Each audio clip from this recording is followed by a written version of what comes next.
దయగల పావురం. ఒక అడవిలో చిన్న పావురం ఆనందంగా జీవించేది. ఒకరోజు ఎండ ఎక్కువగా ఉండడంతో ఒక చిన్న చీమ నీరు తాగడానికి వచ్చి జారిపోయింది. చీమ నీటిలో పడిపోతూ అయ్యో నన్ను కాపాడండి అని అరవసాగింది. అది చూసిన పావురానికి చాలా జాలివేసింది. వెంటనే ఒక ఆకును నీటిలో వేసింది. ఆ ఆకు మీదకి ఎక్కి చీమ ప్రాణాలతో బయటపడింది.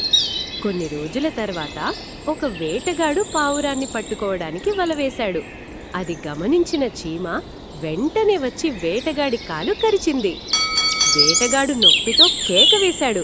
ఆ శబ్దానికి పావురం ఎగిరిపోయి ప్రాణాలతో తప్పించుకుంది. అప్పుడు పావురం చిరునవ్వుతో అనుకుంది, మంచి చేస్తే మంచి జరుగుతుంది.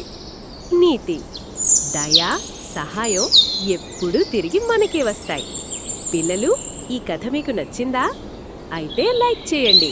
మరిన్ని కథల కోసం సబ్స్క్రైబ్ చేయండి.